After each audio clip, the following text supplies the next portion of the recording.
Subscribe करें और bell दबाएं ताकि कोई खबर रह न जाए।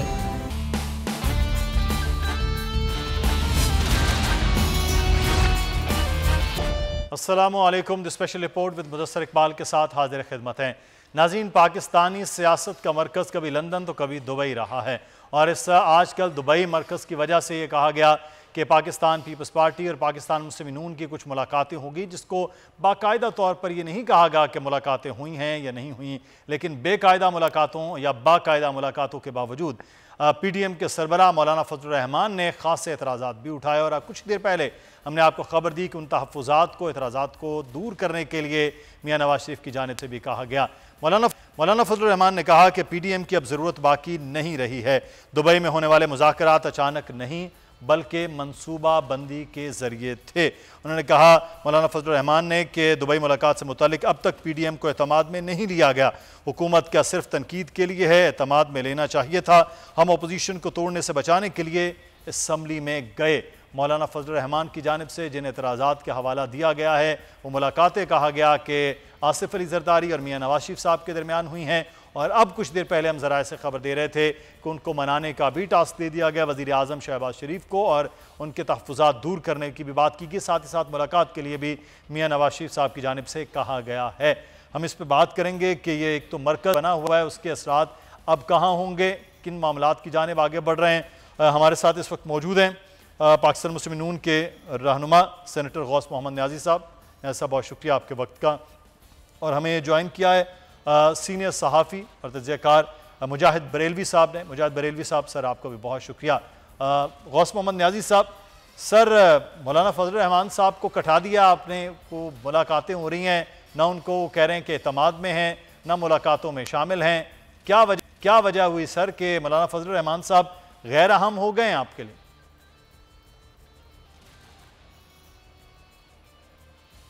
बात नहीं है, गैर अहम नहीं हुए। ज़ाहिर PDM जो है 10-12 पार्टी का एक हमारे क्वेश्चन है, तो थोड़ी बहुत ये बातें चलती रहती हैं, लेकिन इसको ये कहना कि PDM खतरे में, ऐसी बात नहीं है। मेरे ख्याल में शायद जो मुलाकातें दुबई में हुई हैं तो उनको शायद इत्मीनान में नहीं दिया गया, तो उनको गुमान था कि मुझे अब पार्टी इत्मीनान में लेगी तो कोलिशन जो है वो इत्मीनान मिलेगी। अब जब मीर साहब ने कह दिया कि शहबाज साहब को कि आप फजलमान साहब को सब कुछ ब्रीफ दें, तो जब ब्रीफ करेंगे तो इंशाल्लाह ये सब ठीक हो जाएगा और हमारे कोलिशन इंशाल्लाह वक्त अब 13 अगस्त तक असम्बली भी बातें पूरी करेगी और उसके बाद इसका भी इम्कान है कि नेक्स्ट इलेक्शन जो है उसमें हम चाहे इत्तेहाद बना लें या सीट एडजस्टमेंट कर लें, इस पर भी बातचीत हो रही है। तो ऐसी कोई परेशानी वाली बात नहीं है। हम इंशाल्लाह इकट्ठे चलेंगे, पहले भी चलते रहे और जिन नामसाइद हालात में हमने मुल्क संभाला है वो भी सबके सामने है।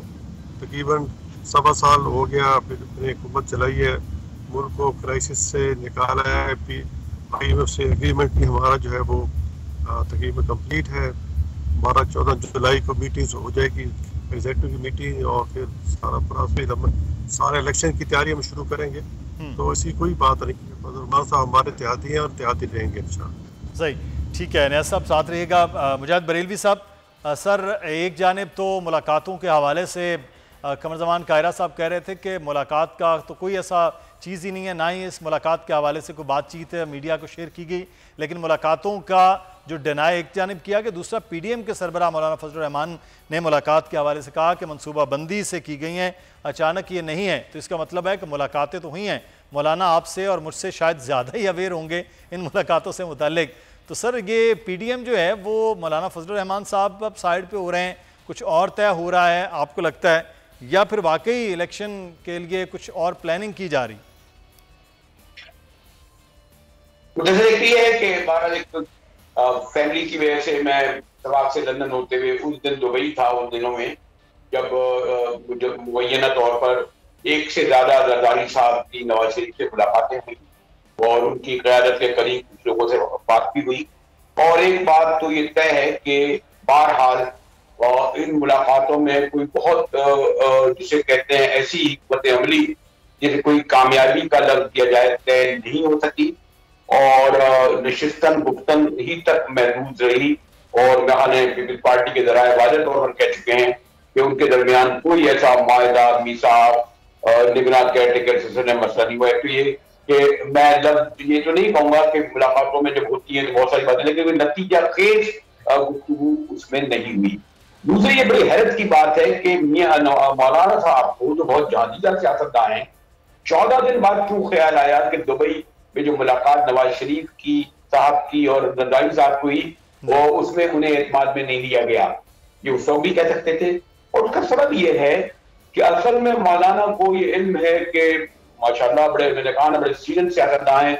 ना अब उनका केपी में कोई बेस है, ना उनका बलूचिस्तान में कोई बेस है। अपनी सीट भी वो से भी महरूम हो चुके हैं, चंद नशिस्तें उनके पास हैं।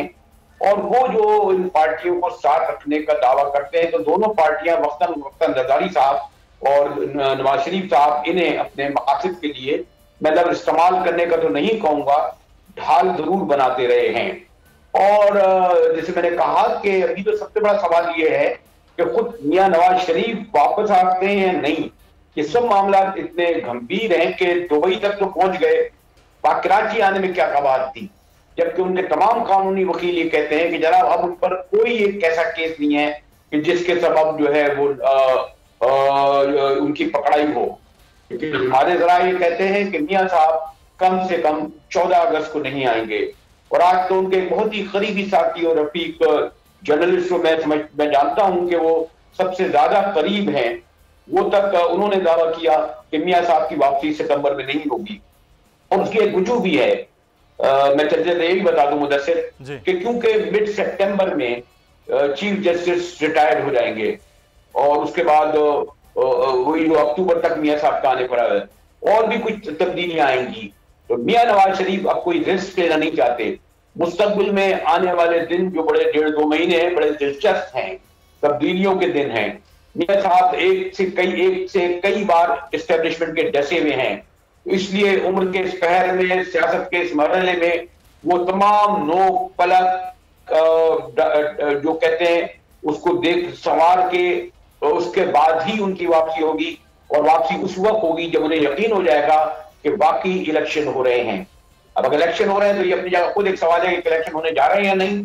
इस पर मजीद मैं सवाल बाद में उठाऊंगा। यहाँ तक मैं खाली पहुंचाऊं तो न्याजी साहब भी मशवरा कर लीजिए। जी बिल्कुल। मैं न्याजी साहब, मियां साहब की वापसी अगर अगस्त के मिड तक नहीं होती है तो अगस्त तक तो आपकी असम्बलियाँ जो हैं वो 12-13 अगस्त तक ख़त्म हो जाएंगी। उसके बाद एक नया सिलसिला शुरू होगा इलेक्शन का, और इलेक्शन की जो मूवमेंट है वो मियां साहब एक तरफ हैं, बाकी पाकिस्तान मुस्लिम नून के जो लीडरशिप है वो अलग है, उनका मोमेंटम आना और है। तो अगर वो नहीं आते हैं तो फिर इलेक्शन आगे जा रहे हैं या मियां साहब फिर वाकई वापस आ रहे हैं और इलेक्शन कैंपेन वही आगाज़ कर रहे हैं? जो ही अब इलेक्शन का 13 अगस्त को असम्बली खत्म होगी और उसके बाद इलेक्शन कमीशन हफ्ते 10 दिन के अंदर शेड्यूल अनाउंस करेगा। जिस दिन अनाउंस कर देगा इलेक्शन का उसमें फिर मियां साहब फ़ौरन आ जाएंगे। उसमें उसकी कुछ वजूहत ऐसी हैं, मसलन मरदमशुमारी का एक इशू है कि मरदमशुमारी जो है वो तकरीबन मुकम्मल हो चुकी है और इल्मी दर्जा है कि जब नई मरदमशुमारी हो जाए, नई हल्का बंदियों के साथ इलेक्शन किए जाए, ये भी एक आईनी शर्त है और हो सकता है इसके लिए कोर्ट के पास जाना पड़े। तो जो ही मतलब जिस दिन श्योर होगा कि अब इलेक्शन की डेट है, अभी अक्टूबर में है, नवंबर में है, तो उसके भैया मीन साहब इंशाल्लाह फ़ौरन आ जाएंगे और मुल्क को। तो नया साहब, इसका मतलब ये है कि इलेक्शन थोड़ा डिले भी हो सकते हैं अगर हल्का बंदियों का मामला है, नई मरदमशुमारी, ये तो जो है आईनी तकाजा है कि उस पर फिर नई हल्का बंदियाँ, तो नई हल्का बंदियाँ अगर टाइमली नहीं होती हैं तो फिर इसका मतलब है इलेक्शन आगे भी जा सकते हैं, 60 दिन या 90 दिन या उससे भी आगे। अभी मार्च तक ये जा सकते हैं अगर नई हल्का बंदी करनी है तो। अच्छा। तो इसमें ये भी एक आईनी, चूँकि जिस तरह 90 दिन के अंदर इलेक्शन कराना आईनी शर्त है, इसी तरह ये भी आईन तरमीम दर्ज है कि जब नई हल्का बंदी हो जाए, नई शुमारी हो जाए, तो उस वक्त फ़ौरन जो है वो नई हल्का बंदियाँ और फिर उसके बाद उसके तहत इलेक्शन कराया जाए।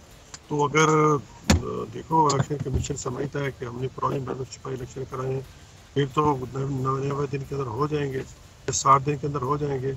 अगर वो कहता है कि नहीं नई हल्का बंदी होगी और चूँकि नई वोटर लिस्ट बन गई है तो उसके लिए फिर नए इस इलेक्शन कमीशन को टाइम चाहिए होगा और उसके लिए 2-3 महीने और चाहिए होंगे। तो ये इलेक्शन कमीशन ने तो वक्त दे रखा है आजकल कि अपनी वोटिंग लिस्टें जो हैं वो चेक करें, और अगर वो वोटिंग लिस्टें चेक करने के हवाले से है तो फिर तो इसका मतलब है पुरानी हल्का बंदियों पर ही इलेक्शन कमीशन फिर वोट करवाना चाह रहा है, क्योंकि उन्होंने तो डेट भी दी हुई है, लोगों से कहा भी है अपने वोट के इंदराज और चेक कर लें कि गलत है सही है, तो फिर तो पुराने पे भी हो सकती हैं। जी हो तो सकते हैं, ये तो इलेक्शन कमीशन ने फैसला करा है ना। इलेक्शन देखो, जो वोटर लिस्ट है ना, वो तो ऑटोमेटिकली जिस बंदे की उम्र 18 साल होती है, जी हाँ, नादर में इंदराज हो और उसका वोट बन जाता है ऑटोमेटिकली।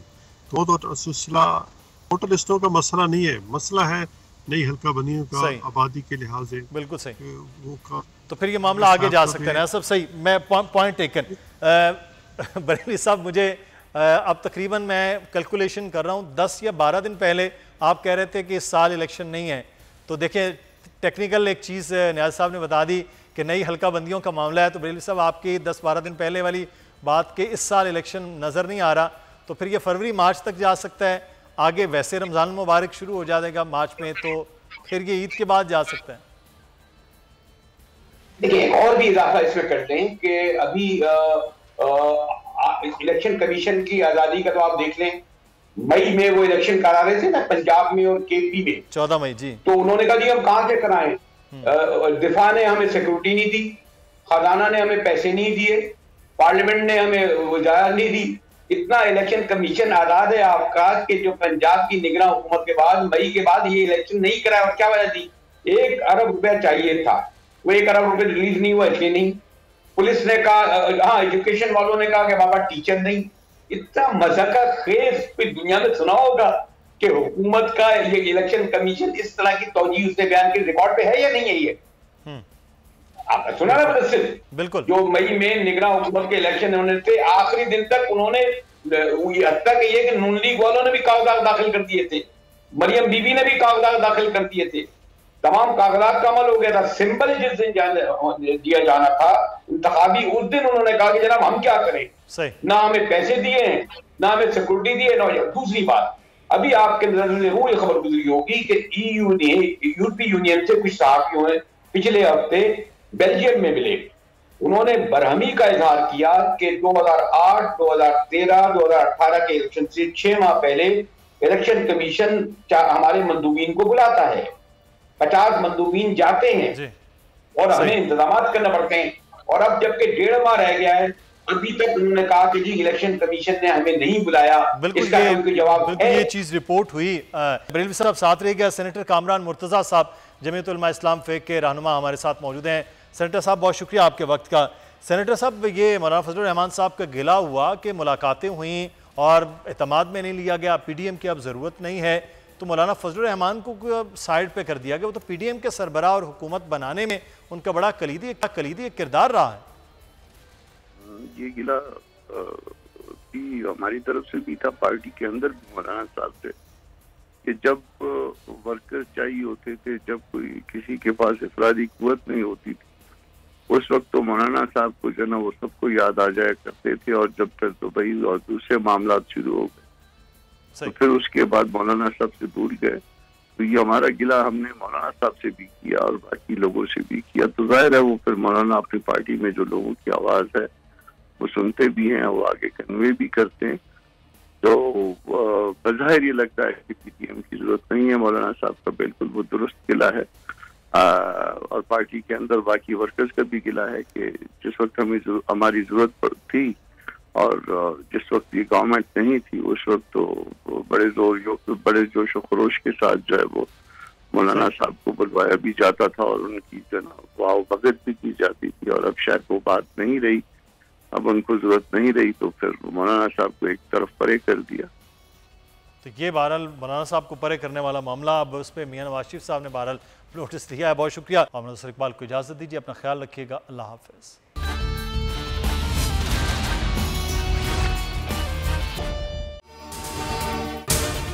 अगर आपको ये वीडियो पसंद आई है तो सब्सक्राइब कीजिए और बेल आइकॉन को प्रेस कीजिए।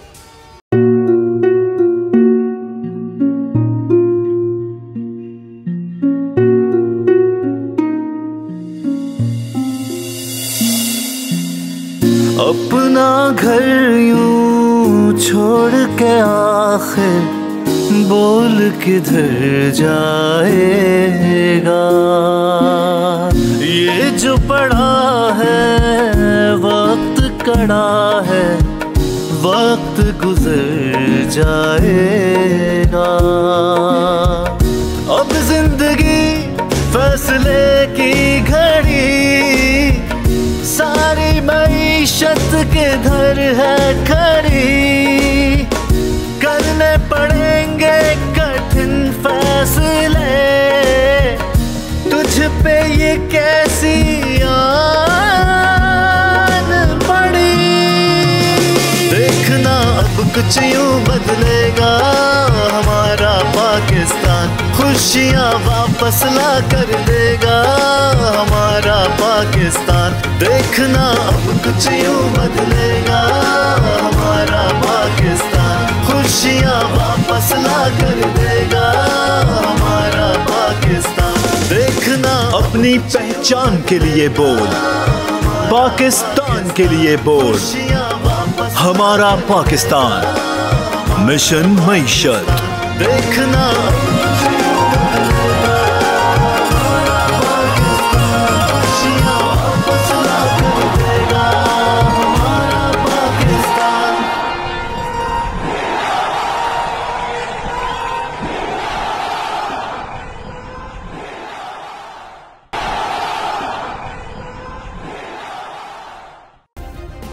सब्सक्राइब करें और बेल दबाएं ताकि कोई खबर रह न जाए।